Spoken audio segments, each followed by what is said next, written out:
Fala pessoal, estamos dando início a mais um episódio do meu podcast Fala Pessoal. Quero agradecer a cada mensagem que eu recebo, né, de compartilhamento, comentando, dando os feedback para mim. É muito importante essa participação de vocês, né, que interage, ajuda o nosso material a chegar em mais pessoas, isso é muito importante, né. Desde já peço que se inscreva e ative a notificação do meu canal no YouTube, que é muito importante a inscrição de vocês, as notificações, para que toda semana, quando nós estivermos subindo vídeo novo para o YouTube, vocês sejam notificados, né? E o algoritmo automaticamente já notifica vocês.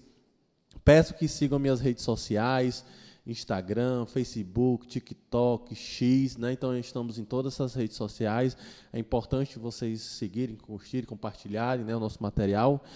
E hoje, pessoal, nós vamos estar recebendo aqui a minha amiga Stephanie Almeida, né?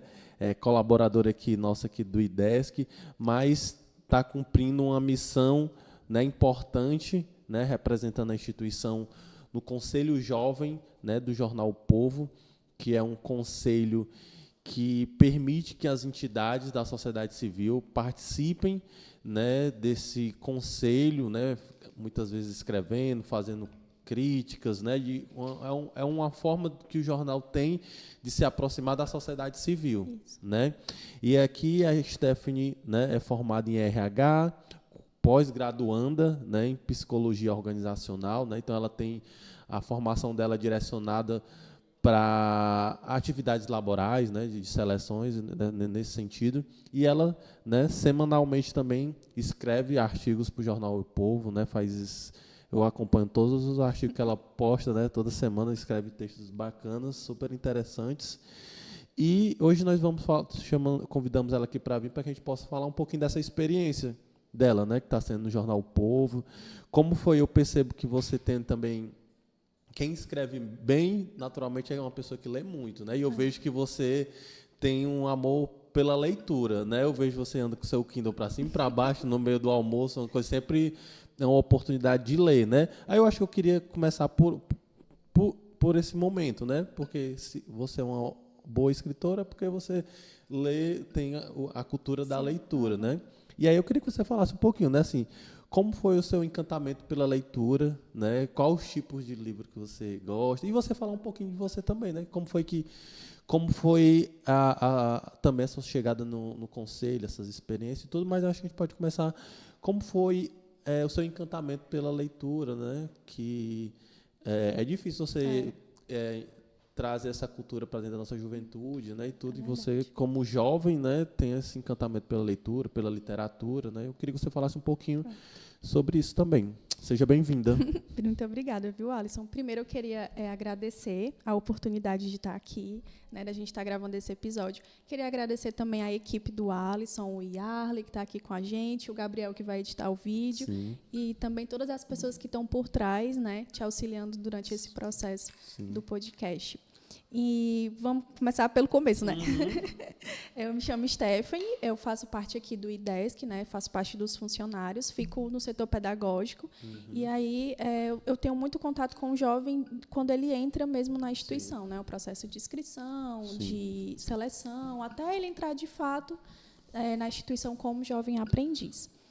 Tem a ver com a tua formação, com a tua formação também, inclusive, né? a minha formação ela veio justamente pelas minhas atividades aqui dentro do IDESC. Foi. Legal. Porque quando eu entrei como estagiária, né? Não sei se você lembra. Lembro. Pronto, e aí eu era estagiária de telecomunicações. Da área lá de informática, IFCE, do né? IFCE, isso. E aí eu pensava muito em cursar engenharia, continuar na área da física, matemática e tudo. Só que quando eu entrei aqui, que eu comecei a ter contato com as pessoas do meio social, e essa luta que a gente tem aqui dentro do IDESC, de inserir os jovens no mercado de trabalho e tudo, que eu também passei a ter mais contato com a juventude, né?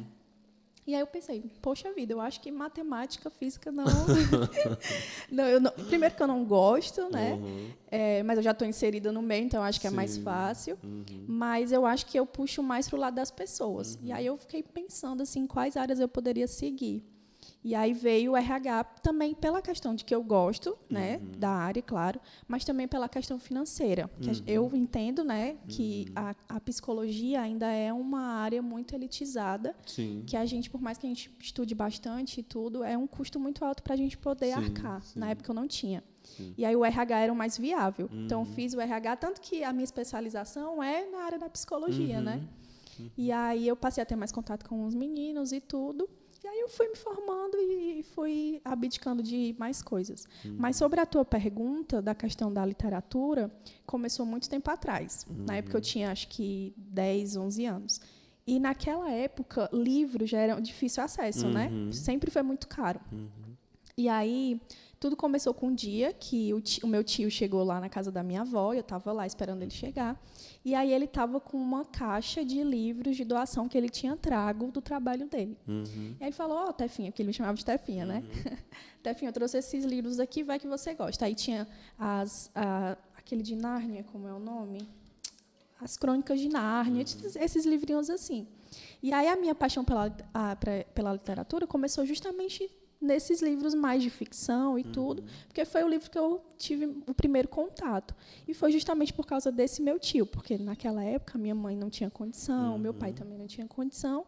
E eu também entendo que no nível que a gente tem de vulnerabilidade, isso acaba não sendo as coisas que a nossa família consegue nos dar, né? Passa até que despercebido. Porque o que a gente precisa o quê? De comida, né?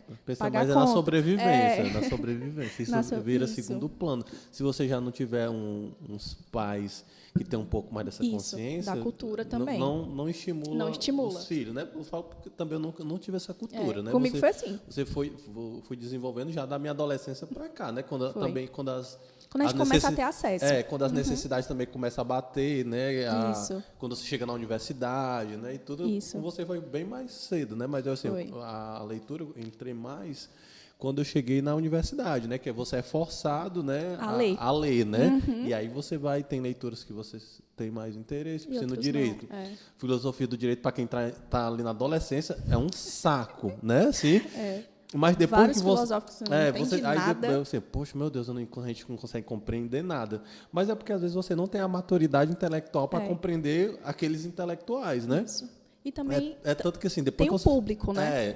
Tanto que depois que eu saí da graduação e eu entrei no mestrado, só que eu já estou numa outra maturidade intelectual. Aí quando eu volto a ler os livros novamente, poxa, aqui tem sentido, né? Eles falam sobre os problemas sociais que livros escritos há 100, 200 anos atrás, que já falava dos problemas sociais vivenciados hoje, muitas vezes traz respostas do dia a dia de hoje, para o agora, né? Então, assim, mas isso exige uma maturidade intelectual, né? Com certeza. E aí, naquela época, eu comecei com os livros mais de ficção e tudo, justamente por causa desse meu tio. Na época, minha mãe e meu pai também não tinham muita condição. E, como eu te falei, também não era aquele plano familiar, né? A gente precisava sobreviver. Era eu e mais 2 irmãs. Então, o que importava, de fato, era que eu passasse de ano, mas que as contas estivessem pagas e a gente tivesse comida para comer. E aí, eu comecei a ler esses livros. E aí eu dei uma pausazinha, mas sempre foi uma coisa que sempre me deixou um pouquinho encucada, sabe? Eu tinha muito medo de pedir essas coisas para minha mãe, porque eu sabia que era cara. Então, assim, quando eu comecei a ter um pouquinho de dinheiro, aí eu, por conta própria, comecei a investir nos livros, né? E aí eu passei a comprar os meus próprios livros, a ler e tudo. Mas foi mais quando eu realmente tive um pouquinho mais de condição, porque naquela época minha mãe não tinha. Sim. Por isso que é importante, às vezes, assim, esse momento da adolescência, do primeiro emprego. Porque, assim, a gente que vem da classe trabalhadora, a gente não pode se dar o luxo só a estudar, né? A gente tem que conciliar trabalho e estudo. Né? Isso. Então, é por isso que, às vezes, na adolescência, o primeiro emprego, o trabalho que a gente faz aqui é super importante, né? Porque tem um impacto dá uma muito certa forte. autonomia para a nossa juventude, ou muitas vezes também é a remuneração que ajuda em casa, né? Na sua maioria das vezes é isso, né? Quando não, é aquela independência para o jovem, para ele ter as suas coisas do dia a dia, né? Às vezes não está mais demandando o pai e a mãe, que às vezes, muitas vezes... Também não tem. É pela sobrevivência também, né? Não é diferente da realidade. Então, assim, a história se repete em outras famílias também, né? Então, por isso que é importante. Aí você teve o estímulo, né, do professor Lafayette para poder começar nas leituras, né? E hoje, né, faz parte do seu dia a dia. É um hábito. Né? Virou um hábito, né? Que eu acho que é o mais difícil é você criar o hábito, né? E você compreender e tudo. E aí eu vejo, e eu percebo assim, quando eu leio os textos, quando eu falo assim, esse texto aqui não é texto de pessoas que é o texto de gente que já tem uma maturidade intelectual, né? E aí eu vejo, a escrita é muito bacana, não, sério, quando eu sempre mando mensagem, porque é um texto interessante, né? Tem uma razão, você consegue compreender, são leituras fáceis, né? Sim. Então, assim, isso não é texto direcionado para um público específico. Não é um texto de uma pessoa que tem uma maturidade intelectual, né? E eu percebo assim também a diversidade dos textos que você escreve, né? Então, assim, eu vejo que tem coisas que é mais do cotidiano, ou às vezes é aquela temática do mês, né? Algumas coisas relacionadas a trabalho. Aí eu vejo também, às vezes, é um texto um pouco mais literário, né? Isso. Então, assim, eu percebo assim a sua diversidade da escrita, né? Eu gosto de brincar com isso, sabe? Eu acho que até pela sua trajetória, né? Como você começou muito com esses livros de ficção, né? Então, permite você fazer esse caminhar, né, da realidade, às vezes, para a ficção, né? Então é muito bacana. E aí, parabéns, né, assim, pelo seu percurso. Obrigada. E assim, eu queria que você falasse um pouquinho, né, como é que está sendo a sua experiência, como foi que se deu, né, primeiro a sua chegada lá, e aí você explicasse como foi que se deu aqui dentro da instituição, e também como foi a sua chegada lá, né, e a sua relação com outros jovens de outras instituições também, que eu acho que esse intercâmbio também com outras instituições é importante. Tudo começou, eu acho que foi em dezembro do ano retrasado, porque eles enviam o convite para a instituição, no caso foi para a gestão, né? O Eudásio ele recebeu o convite, e aí tem todas as informações direitinho, porque eles têm um perfil. Esse grupo de jovens leitores, ele tem o perfil de que precisa ser uma instituição que esteja no meio social, né, do estado do Ceará, aqui de Fortaleza, mas também tem o perfil dos jovens. Eles precisam ter entre 17 até 24 anos. E aí o Eudásio ele recebeu o convite para poder fazer parte, né, indicar alguém que fizesse parte dentro do grupo. E aí eles tiveram as reuniões e tudo para poder justamente decidir qual seria o jovem aqui dentro da instituição que teria mais o perfil para poder estar dentro do conselho. E em janeiro eu recebi o convite, o Eudásio ele entrou em contato comigo, perguntou se eu tinha interesse. Eu disse que sim, né, porque seria uma coisa nova. Eu também não entendia. Tinha, assim, de certa forma, era um reconhecimento, né? Eu não vou mentir, não. Quando eu vi, a primeira pessoa que eu pensei foi em ti. Quando eu vi lá falar sobre isso, eu falei, isso aqui é a cara da Esther. Porque eu via sempre você no corredor lendo, né? Eu falei, não. A pessoa que lê muito, a tendência é a pessoa escrever bem também, né? Eu não vi outra pessoa com esse perfil que não fosse você aqui. Isso. E aí ele me perguntou se eu queria fazer parte, claro, né? E aí eu disse que sim. E aí a gente foi desenvolvendo o projeto. Ele deu retorno para o jornal, falando que a gente queria fazer parte e tudo. E aí teve a criação do grupo do WhatsApp. E dentro do grupo tinha eu, vários outros jovens que fazem parte do conselho, os organizadores, que é o Cliff Vilar, que ele é o diretor executivo de marketing do jornal. É ele que cuida de todo o processo lá do nosso grupo, com os auxiliares, a Vanessa. Sim. E aí eles passaram as informações e a gente teve a posse do conselho, que aconteceu no Museu da Imagem e no Museu da Fotografia, fotografia. Foi no Museu da Fotografia. Fica na Aldeota. Né? Isso, lá na Aldeota. E aí foram todos os jovens com representante de cada instituição. E aí eu fui com a Leda, com a presidenta, linda. E aí foi eu e ela. E eles chamaram a gente lá na frente. Foi todo um momento bem divertido, bem legal. E aí o Cliff estava lá na frente, chamava instituição por instituição, entregava o certificado, a gente tirava a foto com eles e eles iam explicando para a gente como é que funcionava mais ou menos. O começo mesmo foi com a posse do conselho, né? E aí a gente partiu para os encontros que aconteciam de forma mensal. Então, todo mês a gente tinha um encontro de forma presencial lá dentro do jornal mesmo, para a gente poder debater temas. Teve mês que a gente debateu sobre ISG, né, que é a questão de governança social, e aí eles tinham um convidado, eles sempre convidavam uma pessoa para poder ministrar sobre o tema, e aí a gente tinha esse encontro, tinha uma merendinha também. Sim. É quase uma formação, né, que eles fazem, porque eles trazem uma pessoa, um tema, mas trazem uma pessoa para intermediar. Especialista, né? Isso. E aí a pessoa, ela conversava com a gente trocava ideias, elas sempre perguntavam também se, dentro da nossa instituição, como é que funcionava, se tinha algumas maneiras de exercer determinado assunto dentro das nossas instituições. Então, era uma troca muito legal. Tanto para a gente, né, que às vezes não tinha base nenhuma daquele assunto, e acabava adquirindo, como para eles também, que acabavam conhecendo milhares de instituições. Sim, sim. Então, era mais ou menos assim. Cada mês tinha um encontro e a gente debatia os temas. E aí, quando foi? Foi em janeiro de 2020... Em 2023. 2023, foi. Né? Aí a gente teve a posse, depois da posse a gente foi tendo os encontros. Aí todo mês vocês Todo mês a gente tinha um tem encontro. Isso. E é lá na sede do jornal mesmo? Isso, lá na Guanambi. E aí eles tiveram um momento entre eles, eles decidiram que queriam que tivesse um secretário dentro do conselho. Um secretário e um vice. E aí o papel dessas duas pessoas seriam ser a ponte entre a organização do jornal e os outros conselheiros, né? Seria aquela pessoa que sempre ia intermediar.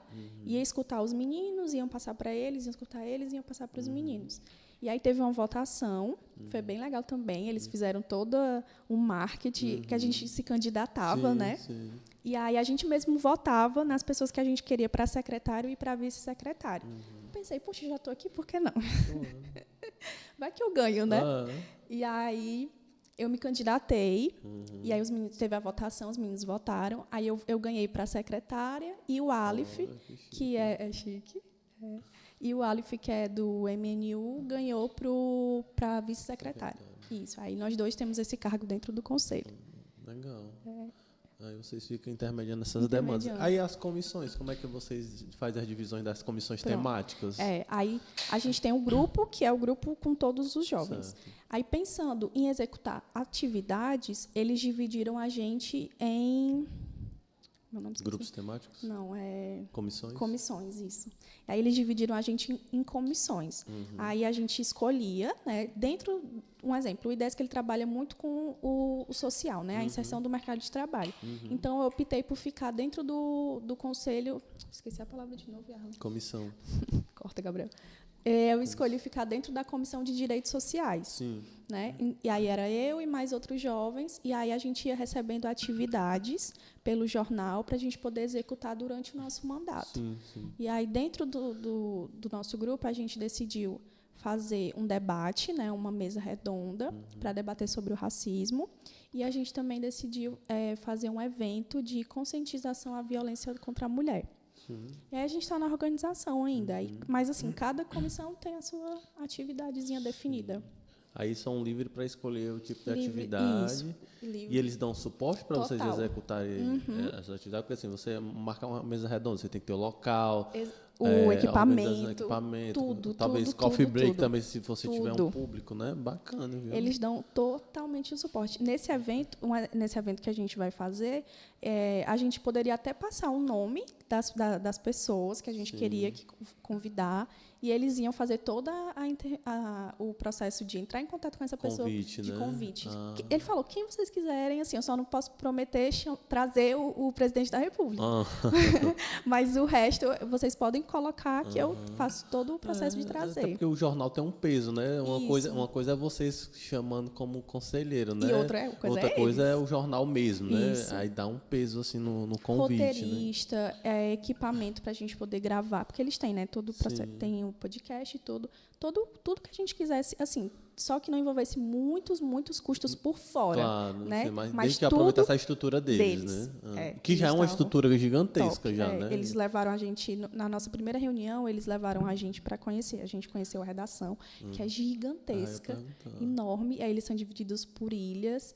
E a gente também conheceu a parte do rádio, né? E dos podcasts. É, assim, uma coisa que parece que é de outro mundo. Eu assisto toda semana o podcast deles, O Agir? Não, que é do Érico Firmo. Ave Maria. Eu sei, eu só não estou me lembrando o nome. Ave Ele Maria. entrevista, né, o pessoal? Que ele fala só sobre política, né? Eu não sei se eles gravam tudo no mesmo local, o estúdio, eles estão vários estúdios de podcast lá.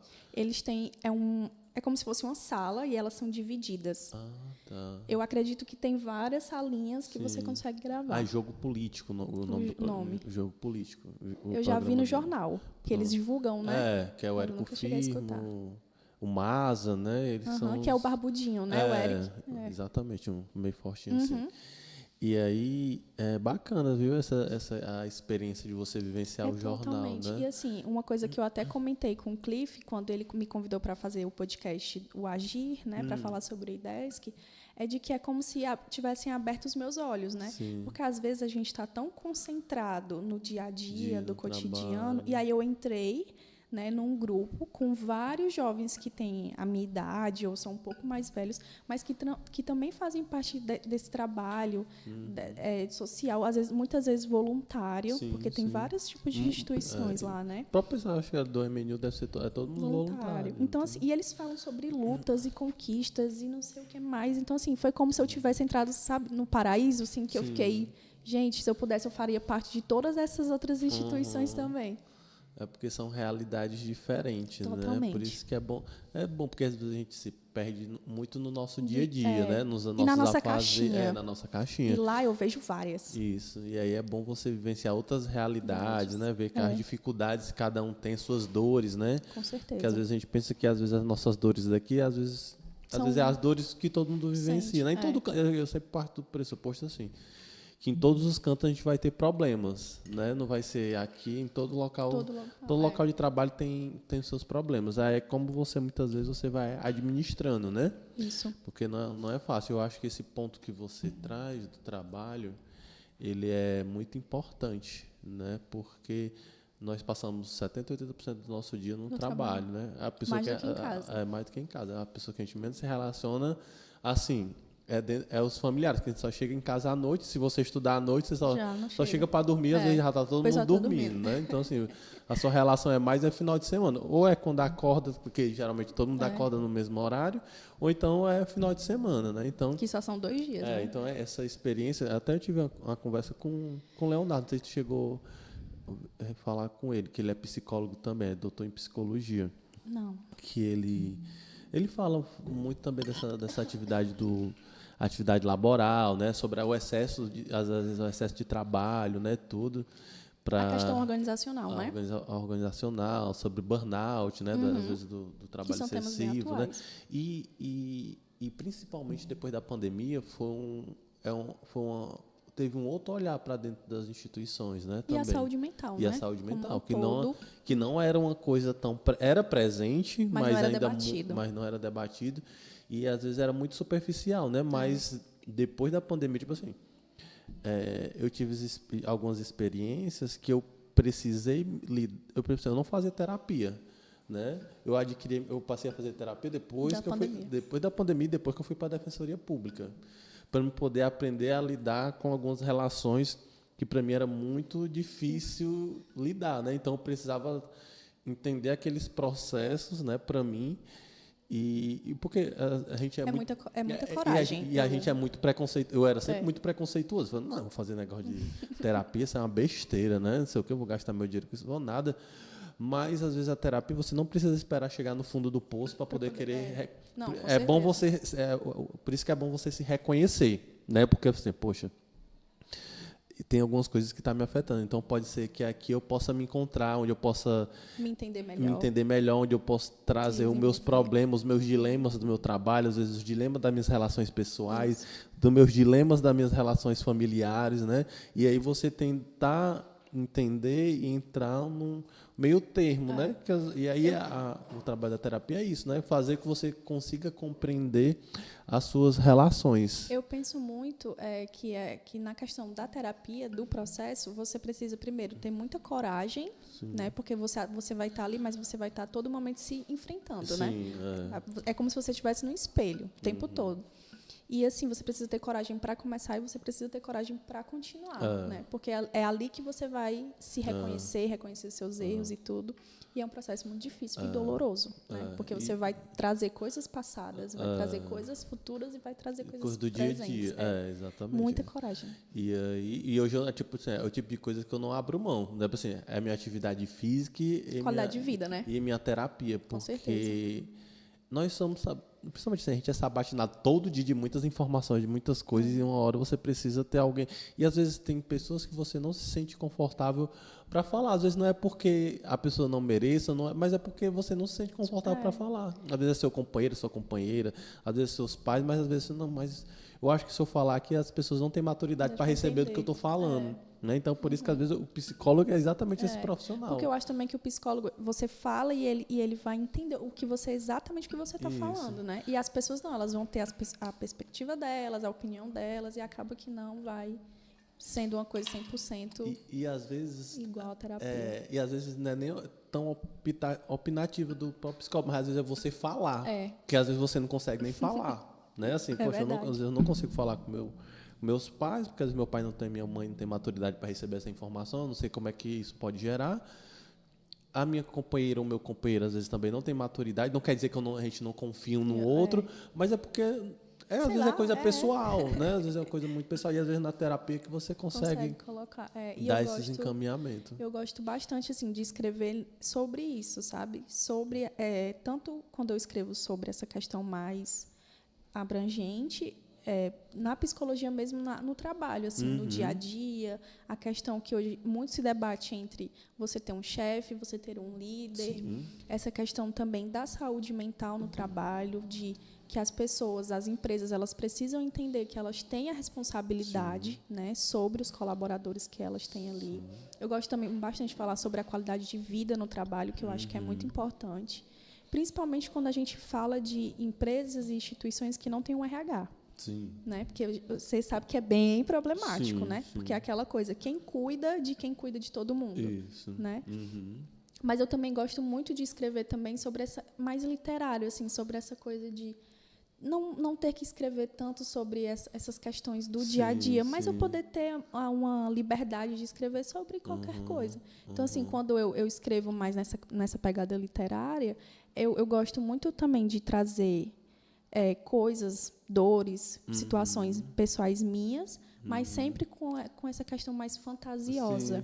É libertador. Sim, eu acho que para você que escreve, uma coisa assim, você está lá no jornal, aí você sabe, a Stephanie é colunista de, sei lá, de moda, né? Então, toda semana a Stephanie tem que escrever sobre moda, né? É diferente, assim, você tem uma temática que você se identifica muito pelo seu trabalho, seu dia a dia, mas você tem uma certa liberdade, né? Que às vezes, não, hoje eu não quero falar sobre isso, eu quero falar sobre uma coisa mais poética, literária, né? E isso eu acho que facilita até a sua imaginação também, né? E lá no jornal, eles disponibilizam 2 colunas para a gente escrever. Eles disponibilizam as colunas que eles chamam de ideias, que é mais essa questão mesmo de você escrever artigos, né?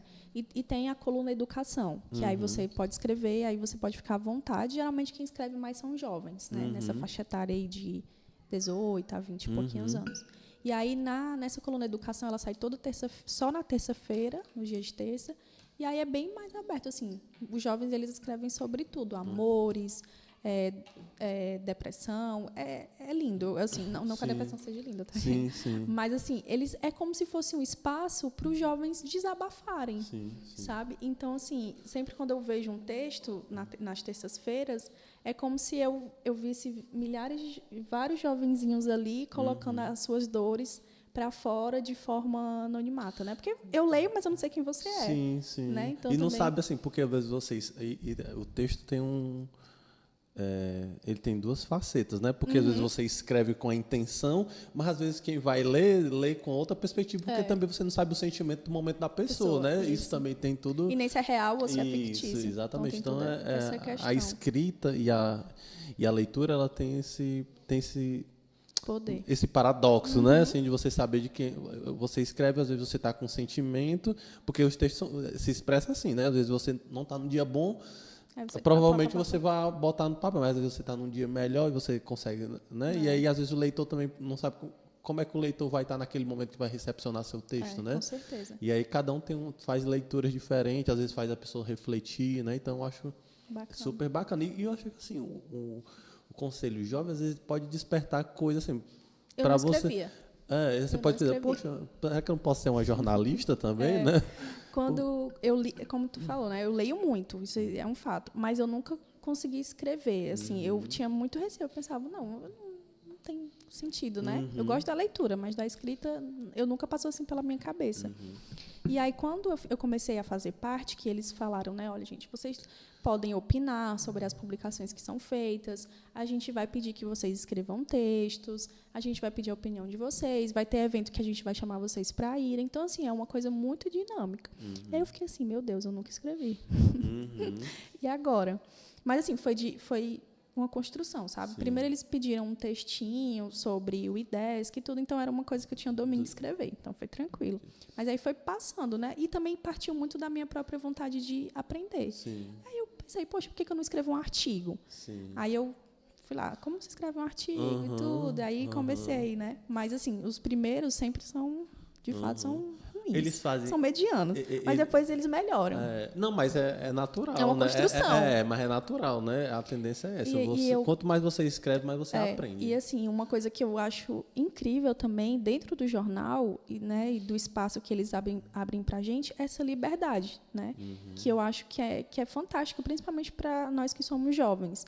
Então, assim, eles abrirem essa oportunidade para a gente poder falar sobre a nossa instituição, que a gente faz parte, da gente escrever sobre coisas que a gente tem vontade. Então, assim, dentro do conselho, eu me sinto liberta. Sim, né? sim. Eu sinto que... Porque, assim, Alisson, eu vejo muito que as pessoas elas têm um discurso de que os jovens são o futuro... Os jovens são o futuro do mundo, né? Que os jovens eles têm que serem protagonistas da sua própria vida. Mas eu percebo também que muitas vezes quando o jovem ele tenta, ele não é ouvido. Eu acho assim que tem muito essa problemática de que qual futuro é esse do jovem, né? Se sempre é uma coisa que é adiada. Não, você é jovem, você não vai fazer parte disso porque você não tem maturidade ou porque entende? Então, assim, qual é esse futuro que as pessoas elas estão prometendo para a gente que nunca chega? E lá dentro do jornal eu vejo que é totalmente diferente, sabe? Eles estimulam, eles permitem. Então, quando eu estou lá dentro, eu me sinto leve e, assim, eu acho que é por isso que também eu passei a escrever bastante, porque eu me senti ouvida. Sim, sim. Né? Então, também tem muito essa questão. Legal. E deixa eu ver uma coisa. Como assim, como você está lidando com um público diverso, cada um estão em níveis diferentes. Né? Lá dentro do jornal, um exemplo, eu estou na pós, né, na especialização, mas eu tenho uma colega, a Tainara, que ela está no mestrado. Então, assim, são vários níveis, né, e todo mundo se entende. E eles fazem oficina de escrita, alguma coisa com vocês, ou vocês vão... Não, eles já ofereceram, mas até agora a gente não conseguiu executar. Tá. Mas é uma coisa que eles pensam também em fazer, né? É porque assim, até para tentar nivelar, né, todo mundo, né?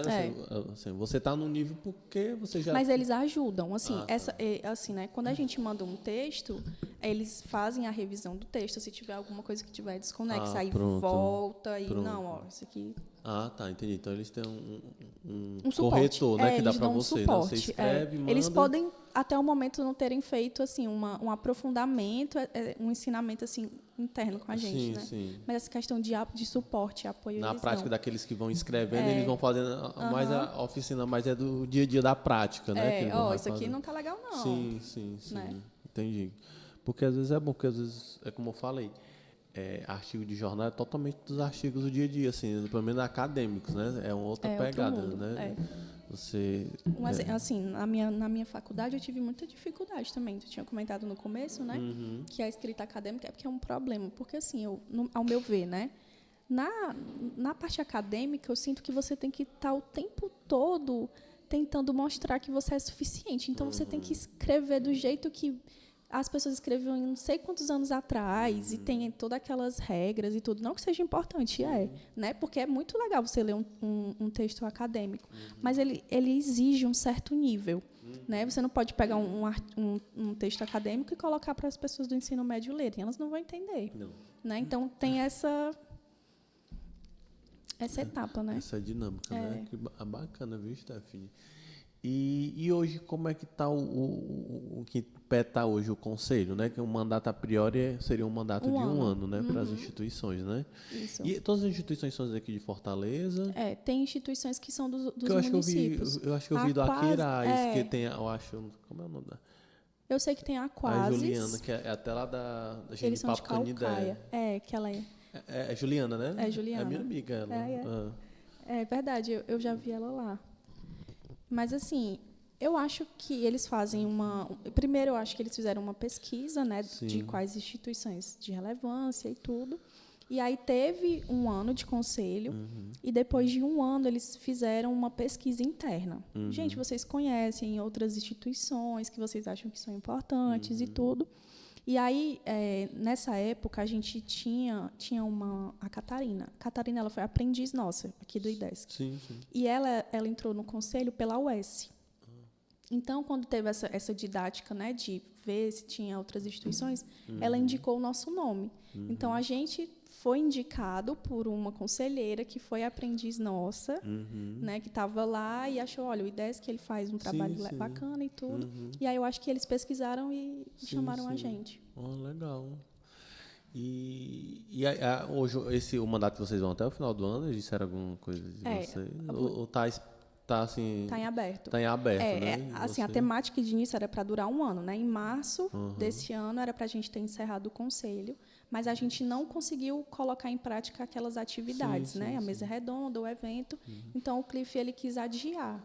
E aí a ideia dele é que o conselho ele só encerre quando a gente finalizar concluir todas as atividades das comissões, né?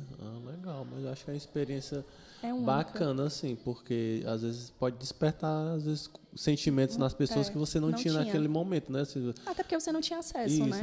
Agora pode ser que eu queira cursar jornalismo, né? Até você mesmo, né? Eu penso bastante. Você é muito jovem ainda, né? Tem capacidade de fazer psicologia, fazer jornalismo, né? Com certeza. Não tem tempo. E é uma das coisas que eu passei a levar bastante em consideração, sabe? Porque era uma área que eu não tinha acesso, eu não conhecia nenhum jornalista, sempre foi uma coisa assim muito distante. Mas quando eu entrei, que eu comecei a ver o dia a dia, eu vi o pessoal na redação, eu pensei, poxa vida, talvez você me identifique com isso aqui, né? Isso. Legal, viu, Stephanie, essa sua experiência no jornal. No jornal, isso. Viu? Assim, principalmente acho assim, a sua interação com outras instituições, de outras realidades, né? As oportunidades. Acho que a maturidade que você entrou no conselho, você sai com outra maturidade intelectual, com né? certeza. De escrita, né? Eu não tenho dúvida que assim, eu perguntei, se os conselheiros escreverem no volume que a Stephanie escreve, porque toda semana é um artigo, né? Quase toda semana. Às vezes eles pedem, né? Quando eles têm um tema específico, e como eles tiveram um caderno de educação no trânsito, aí foi um caderno à parte. Aí eles pediram, né, para eu e outros membros fizessem um texto que tivesse a ver com a educação no trânsito. Outras vezes eles não pedem, eu posso mandar meu texto? Então é assim, às vezes eles pedem, às vezes eu mesmo, de metidinha, vou lá e digo, eu tenho um textinho aqui. Já tenho aqui guardado. Aqui eu acho que o pessoal, quando chega assim, quarta-feira, o pessoal vê a minha mensagem e já diz, meu Deus, ela de novo. Mas ele deve achar bom, né? Que não é fácil você escrever, né? Ainda mais assim, olha. E tu vai preparando, às vezes, os artigos, assim, às vezes tu deixa uns textos de stand-by, assim, cria umas temáticas. Eu passei a ter o hábito tanto da leitura quanto da escrita. E às vezes eu tô assim, aí eu penso, acho que eu vou escrever sobre, sei lá, alguma coisa do cotidiano. Aí eu começo a escrever sobre o cotidiano. Aí eu vou guardando. Vai fazendo no celular mesmo? Aí eu vou gravando e aí eu vou deixando salvo. Aí quando, às vezes, acontece, eu acho que esse texto tá legal, vou dar uma revisada e vou mandar. Ou então eles mandam mensagem, oi, Stephanie, a gente tá precisando fechar a coluna, falta um texto. Tu tem um texto aí? Aí eu, olha, tenho, mano. Já conheço, já entendeu a dinâmica do jornal, total. né? Então, assim, muitas oportunidades. Ano passado, eu fui com a Leda para um evento que eles organizaram, que foi o Bárbaras, né, que foi muito voltado para a questão do combate à violência contra a mulher no estado do Ceará.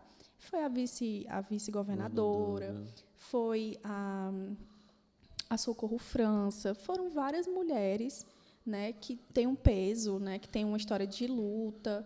Foi esse evento que a Leda foi contigo? Foi um evento grande também? Foi um evento grande. Me lembro, eu vi mesmo. Então, assim, são espaços que, se eu não tivesse inserida dentro do jornal, não teria acesso nunca. Porque, assim, não foi nem ingresso vendido. Né? Eles chamaram pessoas totalmente específicas, né? Então, assim, além de ter toda essa oportunidade de escrita, de aprendizado, também tem muitas coisas à parte. Relações, né? Que eles Relações, colocam. né? O aniversário que eles fizeram, de 95 anos, eu fui também de metidinha lá, apareci. Tá. A Leda foi nesse também, não foi nesse, não? Foi, a Leda e o Odásio. Foi uma festona também. Festona. Né? Teve o Camilo Santana do nada lá, vendo só o Camilo Santana bem de pertinho. Então, assim, eles deixam, né, eles permitem que a gente tenha acesso a esses lugares, né? Interação, né? Cheio de um evento daquele, cheio de políticos, cheio de figuras públicas, né? E eu, de 23 anos... Sim. Não, mas você se sente assim, poxa, onde é que os espaços podem nos levar, né? Com certeza. Por isso é importante você sair dos seus quadrados, né? Com certeza. Que você então, tem assim, outras relações. Eu sou muito grata, claro, ao jornal por eles terem esse olhar, porque para eles também é importante, né? Ter um grupo de jovens que tem articulações e tudo. Mas eu também agradeço muito o IDESC a oportunidade. Porque o seu ganho, assim, para você, pro seu currículo, é impactante. E eu guardo todos os jornaizinhos que chegam. Porque, assim, eles mandam, né? Eu mando o texto e eles mandam para a editora, né? Sim. E aí eles não têm uma data específica, porque são outras pessoas que organizam, né? O jornal. E aí, toda vida que o cara joga o jornal na minha casa... E outra coisa também que eles passaram para a gente, né? O Cliff perguntou, vocês já viram um jornal? Numa reunião aleatória, vocês já viram um jornal impresso? Aí, meu Deus, nunca vi. Aí eu lá... Não, nunca vi. Aí, rapaz, quer saber? Eu vou falar com a fulana de tal e eu vou fazer a gente enviar o jornal impresso para casa de todo mundo. Agora todo mundo vai receber. E é caríssimo, né? Depois eu fui pesquisar. Eu disse, rapaz, quanto será que deve ser para você receber um jornal impresso em casa todo dia, de domingo a domingo? Caríssimo, é muito caro. Eu falei, Deus, obrigada. É caro. E aí, outro hábito também que eu adquiri. Sempre, todos os dias, eu tenho um tempinho, eu leio o jornal, vejo as coisas, vejo... Aí, quando tem meu texto, aí eu já separo a página, guardo direitinho. Tu já fez o teu Lattes, teu currículo Lattes, mas é bom tu fazer, porque tu subir todos os teus artigos, os links dos artigos, tudo, porque conta, vai dar umas 3 folhas só de Lattes, né? Porque é importante. Pelo menos o bom do Lattes é porque você sempre tem você mantém seu currículo atualizado, né? Toda semana que tu subir, já vai colocando o link, já vai colocando lá, né? Que aí não se perde nunca, né? Isso é por isso que é importante. Então, assim, são várias coisas que eles oferecem pra gente e a gente tem. O mínimo que a gente pode fazer é participar. E depois da pós-graduação, quais as tuas expectativas acadêmicas? As minhas expectativas sempre são altíssimas, né? A gente tem que ter até o cuidado de poder nivelar, né? Mas eu penso muito na questão de que ou eu faço outra especialização e isso seguir nessa área, porque eu gosto muito também de recrutamento e seleção, né? Sim. Ou, se for possível, iniciar psicologia ou jornalismo. Mas, assim, tem que ter uma certa organização, questão financeira, né? A gente continua com as mesmas responsabilidades. Sim, é verdade. Em casa, então, não dá para fugir. Também, né? Pode tem um mestrado também. Pode ser possível também. Só 23 anos, eu acho que eu já estou... eu acho que eu estou muito apressada. Então, a meta... Porque foi assim, eu saí do IF, comecei a faculdade. Então, assim, eu nunca tive um tempo... Mas tranquilo. É bom assim, botar a meta até os 30 ser doutora. Porque assim, quando a gente é pobre, porque meu pai, ele não sabe ler, não sabe escrever, né? Então, assim, e ele é um cara negro, que veio do interior, né? Não sabe ler, não sabe escrever. Sempre passou a maior parte da vida trabalhando em empregos, né? De força, sendo explorado. Subemprego que são reservados. Minha mãe sabe ler, tem até o ensino médio, mas também né, nessas situações, né? Trabalhando de empregada doméstica, trabalhou também numa época no presídio. Então, assim, eu acho que o mínimo quando a gente nasce, né, nessas situações, eu acho que o mínimo que a gente pode fazer é correr atrás. Então, assim, quando a gente nasce, um exemplo, né? Eu nasci de uma família pobre, então eu tenho esse sentimento de estar o tempo todo correndo. Porque, assim, eu sinto que eu não posso parar. Porque se eu parar, eu sou jogada para trás. Né? Verdade. Então, tem essa angústia interna. Igual tem uma música do Racionais que ele fala... É triste. Como é que você tem que ser 3 vezes melhor se você está 100 vezes, às vezes vai ser 100 vezes atrás, né? É tão problemático que, assim, na época que eu quis, porque eu quis entrar na faculdade, né? E eu fiquei desesperada, assim, eu não tenho um salário suficiente para poder pagar uma faculdade, mas eu preciso, porque eu não posso esperar mais. Eu simplesmente taquei um FIES numa faculdade de 2 anos. Então, assim, tu entende que é sempre... Poxa, eu taquei foi FIES numa faculdade de 5. Direito, eu tô devendo até minha... Não, e eu não sei quantos anos aí, se eu morrer, eu ainda vou continuar devendo. Eu já fiz o meu mestrado, ainda tô pagando a graduação ainda. Eu falei assim, essa dívida aí vai ser a dívida eterna. pro meu neto pagar. Mas o importante é que eu tô com o diploma na mão, meu amigo. A minha interessa. Sabe o que eu pensava assim? Pago? Meu Deus, o que eu vou fazer? Ou eu não faço faculdade e não gero outras oportunidades, ou eu gero um processo de endividamento, mas pelo menos eu estou com o meu diploma na mão. E eu vou conseguir prosseguir. E aí eu vou contar com a sorte também, porque tem muitas pessoas que chegam na universidade, concluem, mas não conseguem as oportunidades. Como tem amigos meus que estudaram nos bons colégios particulares, terminaram a sua graduação, mas estão sem trabalhar. Na época que eu estudava no IF, eu fazia o ensino médio, Alisson, eu cheguei numa época que eu tinha que ter o estágio, né? Os 4 meses, senão eles não dão o certificado. Porque o estágio é uma cadeira, você tem que fazer. Mas eu não conseguia ser inserida no mercado de trabalho, nem nas vagas de estágio, porque eu não tinha experiência, porque eu não tinha amizades, né? Eu não tinha conhecimento. Então, assim, chegou uma hora que eu pensei, não, eu vou ter que fazer o que eu não queria fazer. Então, eu fui lá, na gráfica, imprimi 10 currículos meus, aí fui junto com uma amiga na época. Aí a gente pegou o ônibus ali e foi parar lá na Guanabi, foi subindo para o Aldeota, e aí a gente foi passando ali na Claro, a gente passou na Mob, passou em todas aquelas empresas daquela avenida. Oi, a gente vai deixar aqui nosso currículo. Não, meu filho, isso aí é a realidade da classe trabalhadora. Gente, e assim, até hoje, as pessoas na recepção podem fazer o quê, né? Nada, eu nem julgo. As pessoas recebem. Elas recebem, mas guardam na gaveta, né? Então, assim, o desespero. O que eu vou fazer? Teve uma fase da minha vida que eu estava tão... Isso aí tudo...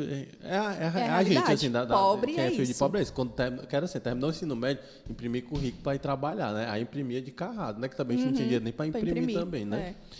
E aí teve até uma vez que aconteceu comigo, eu fui até deixar, não vou nem falar o nome do shopping, né? Mas eu fui deixar num shopping grande aqui, e aí tem uma loja que você deixava o currículo por trás, uma loja grande. Aí eu fui entregar o currículo pro rapaz. Tu acredita que eu entreguei o currículo pro rapaz, recebeu e ele rasgou o currículo na minha cara? Não acredito, não. Rapaz, nesse dia eu cheguei em casa. O réu primário. Quase, hein? Eu cheguei em casa, eu segurei o choro até em casa.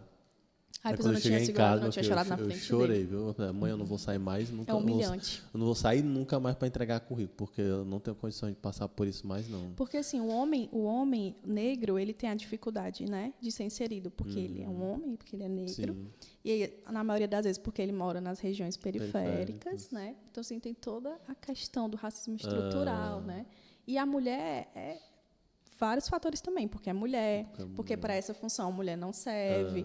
Então, assim, não, entre você e um homem, eu prefiro um homem porque o homem não tem a chance de engravidar, você tem. Então, assim, tem tantas questões, né? E que aí a gente tem que achar uma muitos forma. Dilemas e o que eu falo assim, e o que eu percebo quando assim, você não tem recurso, dinheiro, pessoa, e aí você faz o quê? Muitas dificuldades e a gente percebe assim, quando a gente tem a oportunidade, a gente consegue desenvolver, né? Assim, você teve essa oportunidade de trabalho, aí o trabalho foi um gatilho para você conseguir desenvolver maturidade, né? Foi a primeira coisa. Quando eu tive a oportunidade do trabalho, pronto, ali abriu portas para mim, né? Teve antes de eu conseguir o FIES, eu me lembro, eu estudava na FANOS, depois que eu fui para a Unifor, fiz uns 3 semestres na FANOS, depois eu fui para lá. Eu ganhava R$700, me lembro até como se fosse hoje. E eu só tirava R$100 da passagem, R$600 era para pagar a faculdade, porque eu já não preciso fazer comida, a faculdade. Sobrevivência, era só passagem. Qualidade de vida não existia. Só passagem. E aí eu fiz isso por uns bons 3 semestres, assim. Aí depois que veio o FIES, aí pronto, aí me deu uma desafogada. Mas é a realidade de todo mundo, para poder se virar, para sobreviver. Porque senão a gente é engolido pelos processos, pelas pessoas. Na época que eu estudava no IFCE, chegou uma época que eu precisava ficar. Eu estudava de manhã, mas eu tinha que cumprir umas cadeiras no período da tarde. E eu tinha que almoçar. Só que o IF ele não disponibiliza agora, naquela época não, mas agora, graças a Deus, eles têm, né? Bandejão. Na minha época não tinha. E aí, nos dias que eu tinha que ficar para almoçar, os primeiros dias eu não falei para minha mãe, porque na época meu pai estava desempregado e ela também. Aí eu, não, vou arrumar um jeito, vou dar um jeito para poder ficar e vou levando alguma coisa para comer. Teve um dia que eu cheguei, aí foi um desses dias que eu passei a manhã e a tarde. E aí eu cheguei em casa com dor de cabeça, né? Aí minha mãe perguntou, o que foi, tá com dor de cabeça? Aí eu falei, não, tô só com um pouquinho de dor de cabeça, mas eu tomei o remédio e vai passar. Aí ela perguntou, né, mas na paciência. Mas tá com dor de cabeça por quê? Foi alguma coisa que aconteceu? Foi a terra quente? Aí eu, não, na inocência também. Não, mãe, porque hoje eu tinha que ficar para almoçar lá no IF, e aí eu não tinha o dinheiro para almoçar, e eu fiquei com fome, mas passei o dia na aula, né, e vim para casa, mas agora eu já vou almoçar. Pronto, depois desse dia, eu lembro como se fosse hoje. A minha mãe botou assim na cabeça dela, disse, não tem condição da minha filha, que está indo estudar todos os dias, procurar uma vida melhor, passar por essas situações. E aí, hoje, a minha mãe, ela tem um trailer de merenda, né? Mas, quando ela começou, foi foi a partir dessa situação que eu tive que passar. E aí, ela disse, não, eu tenho que fazer alguma coisa para essa menina ter dinheiro para almoçar, né? Para poder continuar estudando e se alimentando. E aí, minha mãe começou, não, vou vender merenda. Aí, ela fez café, fez a garrafa de café, suco, fez bolo, pão. E aí, botou tudo dentro de uma bolsa. E aqueles carrinhos que a gente vai levando para a feira... Encheu 1h da tarde, botou a mochilinha nas costas e saiu arrastando ali pela Messejana, passando ali naquelas lojas, vendendo merenda, para poder eu conseguir ter o dinheiro para poder almoçar. E aí eu fiquei pensando, gente, quantos outros milhares de jovens que entraram no IFCE, que passaram pela mesma situação que eu passei, ou continuaram com fome, ou tiveram que desistir porque não tinha condição, né? Porque tem um auxílio, só que o auxílio muitas vezes atrasa. Então, você não pode viver 2, 3 meses com auxílio atrasado, né, com fome todos os dias. Mas, assim, tem muitas questões, né, da juventude, de pobreza, de vulnerabilidade, de não suporte, que as pessoas elas enfrentam, principalmente nesses ambientes estudantis e universitários. E eu acho que você fala sobre uma coisa que é importante, que não é só você trazer a juventude periférica para dentro das universidades, mas é o processo de permanecer, né? Porque muitos desistem. Porque não tem condições, às vezes, é como você falou, às vezes não tem o dinheiro da refeição, não tem o dinheiro da às vezes não tem o dinheiro da passagem, né? E aí você não fica. Porque os professores eles não podem fazer nada. Não tem. Você, né? vai sufocar os pais sem ter. Né? Que eu também pensava muito nisso, né? Eu pensava, não, vai ser mais uma preocupação, vai ser mais uma conta que a minha mãe vai ter que arcar. E ela não tem. Então, assim, vou guardar para mim, né? Sim. Por isso que eu falo assim, os pais, nossos pais, é só eles que sabem a dor que a gente vivencia, né? Porque eles sentem mais do que a gente. É mais fácil assim, eu fico sem almoçar, mas a minha filha almoça. Entendeu? Essa é a realidade. Por isso que eu sempre tenho uma gratidão muito... E assim, eu acho que é o mesmo sentimento que você tem, né? Eu acho assim, pelos pais, né? Porque assim... Se eu cheguei até onde eu estou hoje, é porque minha mãe abdicou de muitas coisas para não poder estar aqui muito hoje. Sofrimento. Por isso que, assim, em qualquer canto que eu vou, eu não aceito ninguém deslegitimar a minha história, porque... Primeira coisa, eu não acho legítimo você querer deslegitimar. A sua história não é melhor do que a minha não é melhor do que a sua. E todo mundo tem o seu espaço, todo mundo tem a sua caminhada de dores, né? Para cada um da sua forma, com as suas dificuldades. E aí, por isso, por onde eu passei, e aí quando a gente passa por alguns espaços de poder, algumas pessoas querem deslegitimar. Senão as pessoas te engolem. Querem deslegitimar a sua história. E eu falando, meu amigo, não é sobre mim, é sobre as pessoas que me trouxeram até aqui também. É sobre mim, mas é sobre as pessoas que me trouxeram aqui, sobre minha mãe, sobre meu pai, sobre aqueles todos que me cercam. Com certeza. Né? E aí, cada um com suas dores. A nossa realidade é a realidade de milhões de pessoas que passam, que às vezes, muitas vezes não tem a nossa sorte, às vezes, de terem paz. E abandonou a faculdade, vai para a criminalidade, que às vezes é mais atrativo, e se perde, né? Nossa juventude, né? Na época do IF, assim, eu vi muitas, não foram muitas, né? Mas eu cheguei a presenciar, assim, alunos que vinham de escolas muito boas, que tinham um nível, às vezes, muito maior do que o nosso, né? Justamente porque tinham outros acessos e eles se perdiam, né? Pelas drogas, né? Pela criminalidade. Porque, assim, eu também percebo que nesses ambientes universitários tem muitos meios de você coagir as pessoas, né? Então, assim, eu tanto vi pessoas que tinham condições de partirem para esse lado, como eu também vi pessoas que, na necessidade de sobreviver, passaram a vender determinadas coisas para poder bancar e continuar ali, né? Então, assim, você encontra de tudo. Legal, viu, Stephanie? Vamos encaminhando aqui pro final, porque o pessoal fala assim, conversa só 20, 30 minutos, você meu pô, mas porque quando começa a conversar, tá para mais de 50 minutos já. Meu Deus. Foi ótimo. Não, mas foi ótimo, Stephanie, agradecer, assim, você ter topado, né, conversar. Eu acho que é importante esse trabalho que você faz aqui no IDESC e o trabalho que você desenvolve também no Conselho Jovem do Jornal Muito O obrigada. Povo, né? Fazendo esse momento de escrita, às vezes momento também de aperfeiçoamento do jornal, né? Trazendo um olhar da juventude, né? Das dores da sua caminhada que lhe trouxe até aqui, né? É importante ter pessoas com essa sensibilidade, né? E assim como tem outros jovens lá também com essa, cada um com suas histórias diferentes, mas cada um com suas dores, né? Da sua caminhada, né? E eu acho importante. E aí deixa aqui para você fazer suas considerações finais. Eu queria segundamente, né? Porque primeiramente foi no começo, mas eu queria agradecer, né, de novo pelo convite da gente poder conversar aqui, de você também abrir esse espaço para mim e para várias outras pessoas de diversas lutas terem esse momento de fala, de até desabafo, né? Porque como eu falei, né, às vezes a gente não é ouvido. Sim. E é muito ruim não ser ouvido, né? Porque a gente está aqui trazendo um problema e as pessoas sabem que isso é um problema, mas né? Então, quando você vem para um ambiente que você é escutada, que você é acolhida, que você escuta que, poxa, eu também passei por isso, então, olha, a gente está junto. Sim. Então, assim, é muito importante. Também queria agradecer ao IDESC, né, por ter proporcionado todas as minhas experiências, assim, desde o começo, porque eu cheguei aqui como estagiária. E aí eu poderia ele ter finalizado o contrato e ter partido para outros rumos, né? E o IDESC, ele sempre me trouxe para perto. Então, sou muito grata também por isso. Sim. Agradecer também ao jornal pelo convite, pela permanência, pelo aceito também dos meus milhares e milhares de textos, que são muitos. E também agradecer de novo ao Yarley, ao Gabriel, né, a equipe do Alisson, que está aqui fazendo isso tudo dar certo e acontecer. Viu? Conta com a gente que a gente está junto. E é isso, viu? É isso. No mais é isso, pessoal. Agradecer a audiência de vocês até aqui, né? Foi uma conversa super bacana, né? A gente passeou aqui pela experiência do Jornal O Povo, mas também falando sobre as nossas dores do cotidiano. Acaba que a gente foi para coisa, mas é porque as histórias são diferentes, mas quando se encontram. As dores vão se encontrando, né? Da caminhada a gente tem a diferença de idade, mas quando a gente vê a caminhada dela, não, assim, as dores são muito parecidas, né? Quando a gente vai são dinâmicas diferentes, né? E isso é a realidade de toda a juventude. Por isso que eu acho que é bom a gente falar com a juventude, para a gente ver as dificuldades, né, que a gente vivencia, mas quando a gente tem a oportunidade, a gente consegue, né, avançar e quebrar esses paradigmas de que a gente pode sonhar com uma realidade diferente do que a gente veio, né? Eu acho que por mais difícil e impossível que pareça, a gente consegue. E as políticas públicas estão aí para isso, né? Quando a gente foi afetada, como eu fui afetado, né? Como você foi afetado, e isso que é o importante das políticas públicas, que quando elas chegam, elas têm esse poder de transformação. É verdade. Né? Eu ainda acredito muito na política, e é por meio das políticas públicas que a gente consegue transformar a nossa sociedade mais igualitária.